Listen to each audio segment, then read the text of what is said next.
The wild Mustang bled, caught in the barbed wire, its whinnies cutting through the storm. Arthur accelerated his Porsche.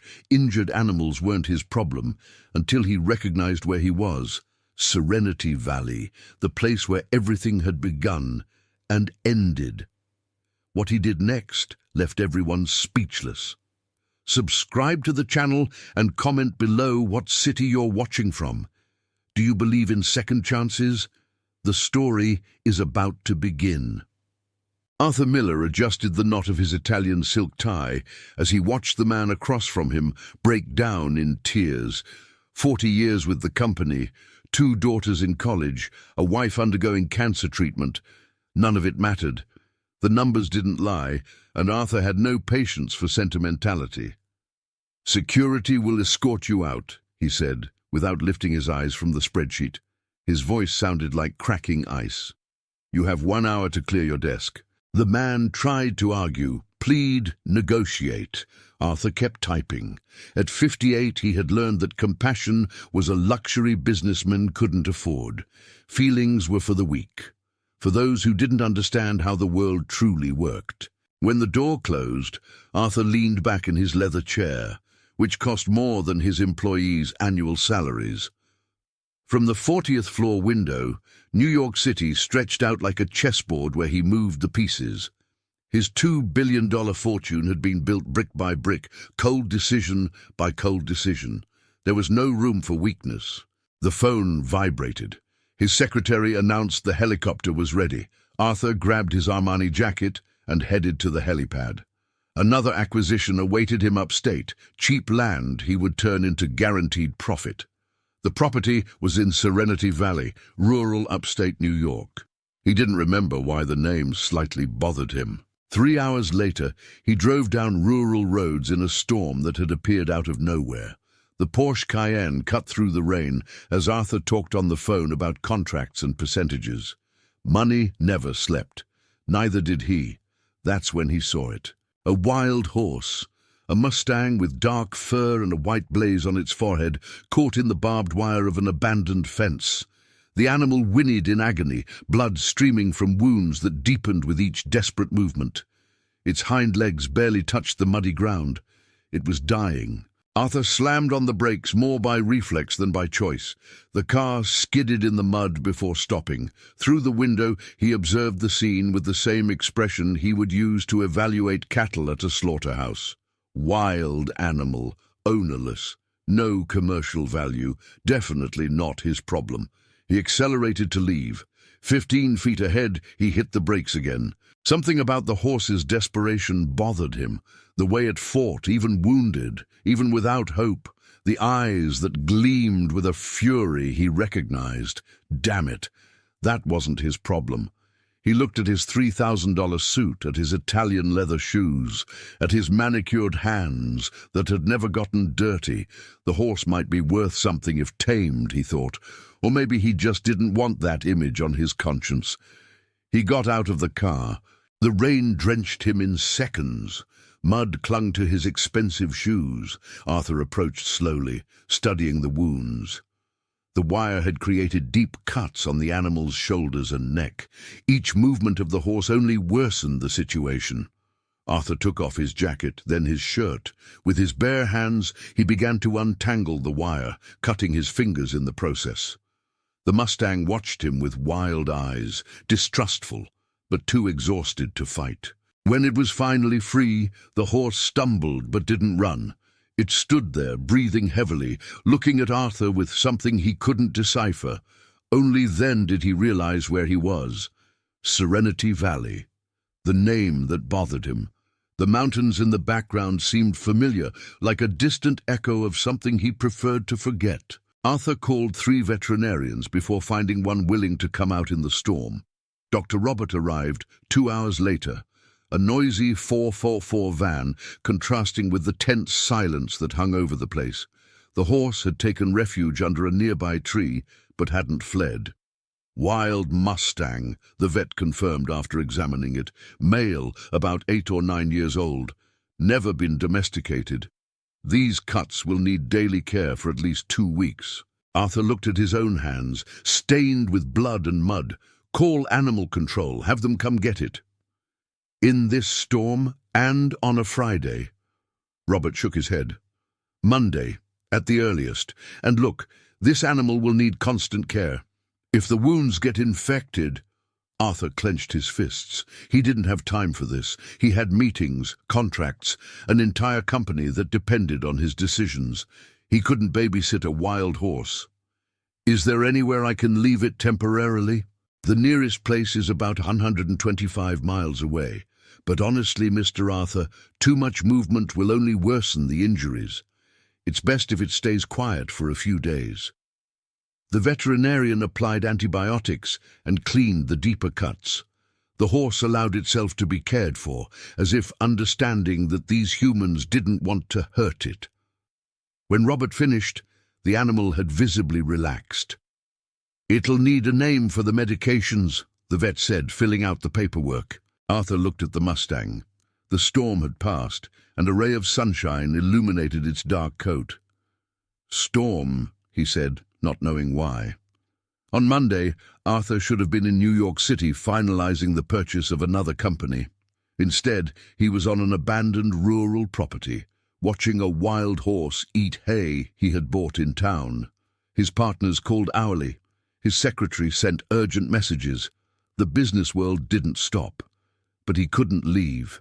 There was something about the way Storm watched him, without submission, without fear, just recognition, as if they saw something in each other that the rest of the world couldn't perceive. For the first time in decades, Arthur cancelled an important meeting. He said he was handling rural property matters. It wasn't a lie, technically. On Tuesday, he did something he hadn't done in years. He sat on the ground. He leaned against a tree and just watched Storm graze. The horse had accepted his presence, but kept a respectful distance. Neither tried to control the other. Dr. Robert returned to change the dressings. "It's healing well. You have a way with animals." "I don't have a way with anything," Arthur murmured, surprised by his own honesty. "You must. He trusts you, and a wild horse doesn't trust just anyone." When the vet left, Arthur was alone with Storm again. The sun was setting, painting the valley golden. That's when he saw it. An old sign, half hidden by vegetation, faded wood with almost erased letters. He approached to read better. The letters slowly formed, like an image emerging from the fog of memory. Serenity Valley, property of John Miller, 1978. Arthur's blood ran cold. John Miller, his father, dead for 22 years, and he was exactly on the land he swore he'd never set foot on again. Arthur stood before the sign for long minutes, as if the letters would rearrange themselves and form another name. Any other name. But there it was. John Miller, his father. The man who had died waiting for a son who never returned. 22 years. 22 years since he had last set foot on that land. At the time, he had sworn he would never return, that he would never need that place again. And now he was there, caring for a wild horse as if it were the most natural thing in the world. Storm whinnied softly, as if sensing the tension emanating from Arthur. The sound brought him back to the present. He needed to understand what was happening, why his father owned land there, why he had never known. In town, he found the oldest county clerk's office. The woman who helped him remembered John Miller. Oh yes, old John was a good man.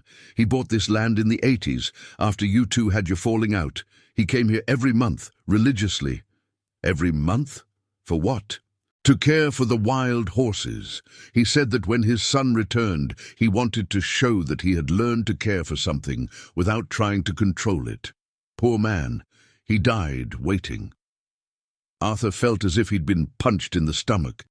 He cared for the horses. He left food, clean water, mineral salt. He never tried to domesticate them. He respected their freedom. He said freedom was the most important thing in the world. The woman paused, studying Arthur's face. "You're the son, aren't you?" "Arthur?" He nodded, unable to speak. "Your father talked about you every day.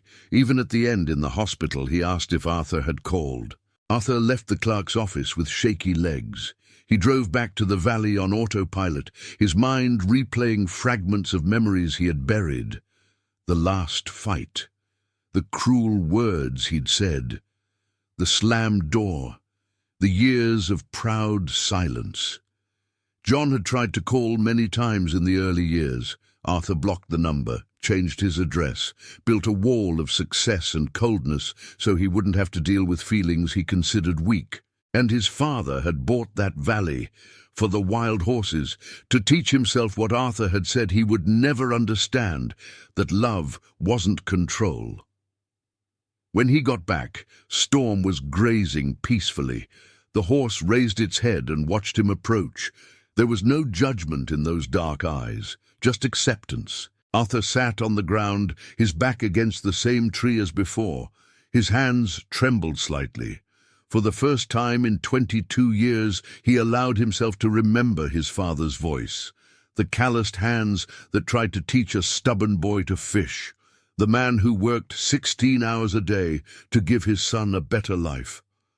"You're just like me," he whispered to Storm. "No one can tame you because you weren't born to be domesticated." The horse continued eating, indifferent to the tears Arthur didn't even know he was shedding. They were the first in 2 decades. They flowed hot and salty, washing away years of hardened pride. His phone vibrated. It was his lead partner. "Arthur, where the hell are you? We have the meeting with the Koreans in 2 hours." For the first time in his professional life, Arthur hung up the phone without answering, and he didn't call back. Dr. Robert found Arthur still sitting under the tree the next morning. The businessman hadn't slept, hadn't changed clothes. He had just stayed there, watching Storm and processing the devastating revelation from the night before. "I brought more antibiotics," the vet said, but stopped when he saw Arthur's state. "Are you all right, Mr. Miller?"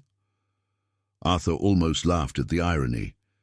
Mr. Miller, the same surname as the man he had rejected. "Doctor, did you know my father?"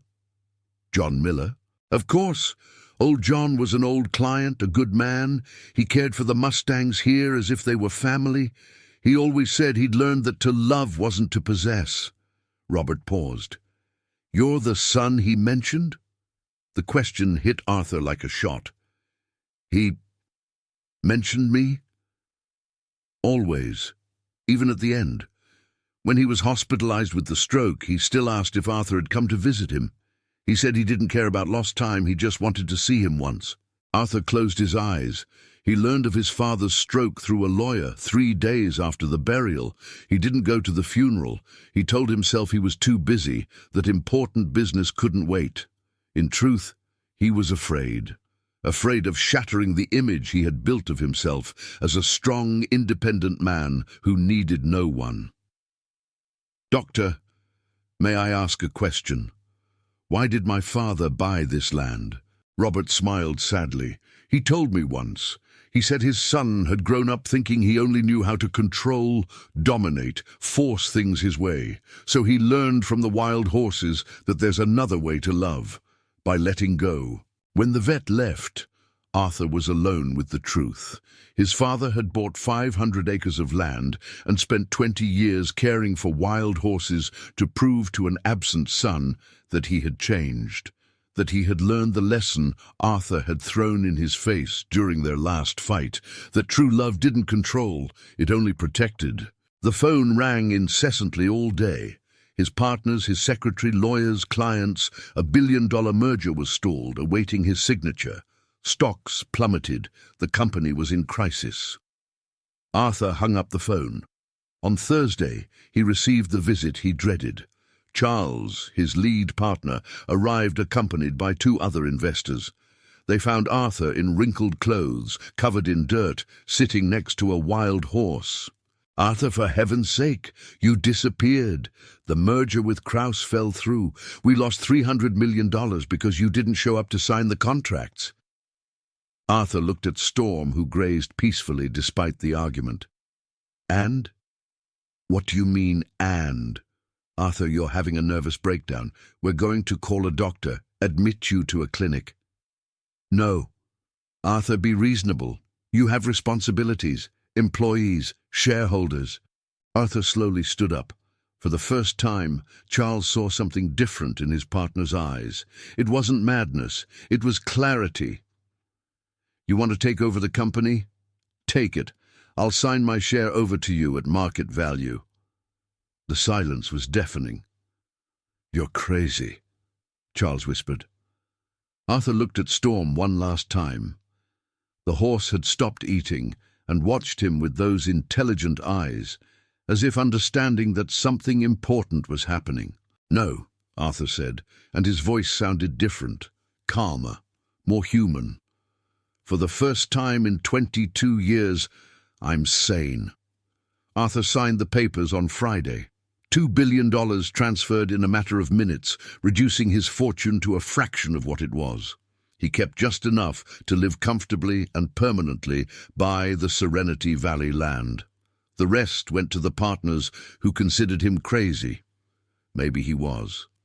For the first time in decades, he had no schedule, no meetings, no empire to manage, just him, Storm, and the land his father had used to learn to love without controlling. Dr. Robert removed the last dressings the following Monday. It healed perfectly. He's free to go whenever he wants. Arthur nodded, but a part of him recoiled at the idea. What if Storm left? What if, now that it was healed, it simply disappeared into the wild like every other wild horse? He won't leave, Robert said, as if reading his thoughts. At least not yet. Horses have long memories. He knows who saved him. In the following days, Arthur began exploring his father's land. He found the feeding troughs John had installed, the clean water sources he maintained, the small shelter built to protect the animals during storms. Everything designed to help without interfering, to protect without possessing. In a drawer of the old cabin, he found a notebook. His father's trembling handwriting recorded observations about the horses over 20 years. The last entry was 2 days before his stroke. The dark Mustang had a foal today. It reminded me of when Arthur was little, and we hoped he would inherit this place. I still have hope. Some sons take longer to come home, but they always do, like the horses in spring. Arthur closed the notebook with trembling hands. He spent the next few days looking for people he had wronged over the years. The first was Mary Sanchez, whose house he had repossessed 5 years earlier due to debts. He found her living in a low-income neighborhood with 3 children. Mr. Miller? She couldn't hide the fear in her voice. I came to return something that's yours. Arthur extended an envelope. Inside, the deed to the house she had lost, paid off, in her name. Mary opened the envelope with trembling fingers. When she understood what she was seeing, her eyes filled with tears. Why? Because my father taught me it's never too late to do the right thing. The words came out before he could stop them. And they were true. The second person was more difficult. Edward, a former employee of 40 years with the company whom he had fired for cost-cutting. The man was working as a night security guard to support his family. I came to offer you your job back, with all benefits, plus 22 years of back pay as compensation. Edward stared at him suspiciously. What do you want in return? Nothing, just forgiveness. It was 3 weeks of restitution, apologies, attempts to repair 2 decades of calculated coldness. Some forgave him, many didn't. Arthur learned that redemption wasn't about being forgiven, but about doing things differently from then on. When he returned to the valley, Storm was still there. The horse had gained weight, its wounds had turned into almost imperceptible scars. It was free to leave, but chose to stay. That night, Arthur sat under the familiar tree and spoke to Storm for the first time. Thank you for not leaving yet. I guess I needed to learn not to abandon either. Storm raised its head and watched him for a long moment. Then it went back to grazing, calm, as if saying, "There's no hurry." 2 years passed. Arthur, now 60, had transformed Serenity Valley into an official sanctuary for wild horses. Storm, now 11, led a small band of Mustangs that had found refuge on the protected land. The John Miller Foundation cared for injured or orphaned horses, always adhering to the principle his father had taught: help without domesticating, protect while preserving freedom. Arthur had learned the difference. Dr. Robert, now the sanctuary's official veterinarian, made weekly visits. "Storm is aging well," he observed one autumn morning. "For a wild horse, 11 years is still the prime of life. It could have another 7 or 8 years ahead." Arthur nodded, but knew he had learned to accept impermanence. Everything passed: wealth, power, life. What mattered was what you did with the time available. The sanctuary had saved dozens of wild horses. Some, once recovered, left to live freely. Others, like Storm, chose to stay. Arthur had learned to respect both choices. One sunny afternoon he received an unexpected visitor.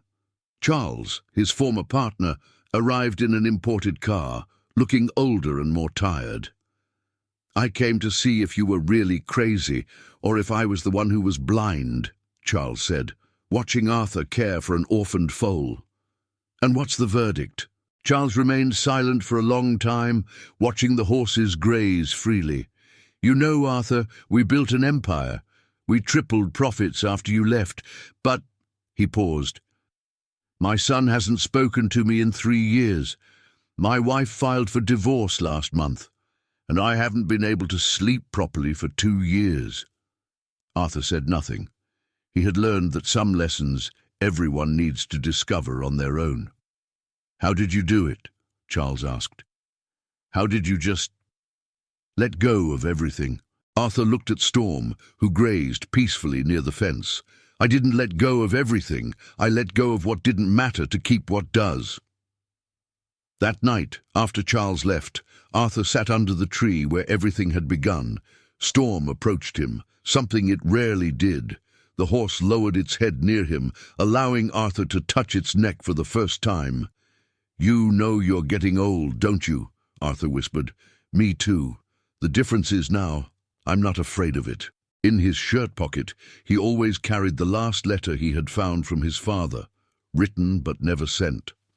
"Arthur, my son, if you ever read this, know that I never doubted you. It just took me a long time to understand that to love means to trust that a person will find their own way back home. The horses taught me that. They always return to where they are truly free. I hope you come back too. With love, your father." Arthur had framed the letter and hung it in the cabin. Every day, reading it, he felt a peace that no amount of money had ever been able to buy. Storm moved away and went back to grazing. The old horse limped slightly on its left leg, a reminder of old wounds, but its eyes still gleamed with the same wild dignity as ever. Arthur smiled. At 60, he finally understood the lesson his father had tried to teach, that true love didn't possess, it only protected, and that it was never too late to come home. Since returning to the valley, he slept peacefully every night. On the 3rd anniversary of John Miller's death, 25 years after his passing, Arthur organized the first official celebration in his memory. It wasn't a grand event. Just the people who had known the kind man who cared for wild horses, and those who had benefited from the foundation that bore his name. Mary Sanchez came with her 3 children. Edward brought his wife, a newborn grandson. Dr. Robert arrived with his entire family. There were about 30 people, all simple, all genuine. The kind of people Arthur had ignored for decades, considering them unimportant. Storm, now 13, and clearly slower, grazed near the group. The grey hairs on its forehead told the story of the years, but its dignity remained intact. Some of the other horses approached as well, as if understanding that day was special. "My father bought this land to learn a lesson," Arthur told the small group gathered under the trees. That love isn't control, that caring for someone or something doesn't mean owning them, and that it's never too late to change who we are. He looked at each face present. I spent 35 years of my life believing that feelings were weakness, that success was measured in zeros in a bank account, that people were pieces on a chessboard. His voice faltered slightly. I was wrong about everything. Mary timidly raised her hand. Mr. Arthur, you saved our home. You gave us back our dignity. How can we ever repay you? You already have. You taught me that forgiveness exists, even when we don't deserve it. After the ceremony, when everyone had left, Arthur remained alone with Storm. The horse approached slowly, its movements more careful than before. Arthur caressed the animal's neck, feeling the muscles that were no longer so firm. You're tired, aren't you, old friend? Storm leaned its head against Arthur's chest for a moment, a gesture of absolute trust it had never made before. Then it moved away and went to graze with the rest of the herd. Arthur took an old photo from his pocket that he had found among his father's belongings. It showed John at 35, the same age Arthur was when they broke ties. On the back, the familiar handwriting, "To Arthur, my beloved son, may you find the happiness I am still learning to seek." His father had also been a tough man. He had also made mistakes, but he had learned to change, and he had never given up hope that his son would come home. Arthur put the photo away and looked around. The valley was golden in the late afternoon light. The horses grazed freely. The foundation was running well, saving animals and teaching the difference between caring and controlling. At 60, Arthur finally understood that success wasn't about how much you accumulated, but about how much good you left behind in the world. He couldn't undo the lost years, the cruel words, the coldness that had hurt so many people, but he could live differently in the time he had left. Storm whinnied softly in the distance, as if agreeing. Arthur smiled and walked toward the cabin. He had letters to write, people to help, a foundation to expand. He had a life to live with dignity, in honor of the man who never gave up believing in second chances. For the first time in 25 years, he truly felt at home. This story is about regret, about words we didn't say, calls we didn't make, people we left behind while chasing things that don't matter. If you have someone you love but are distant from due to pride, anger, or being too busy, don't wait to need a wild horse to teach you what truly matters. Call, write, show up, because unlike Arthur, you still have time. And if this story reminded you of someone, or if you believe in second chances, share it. We never know who needs to hear this today. Thanks for watching. See you in the next story.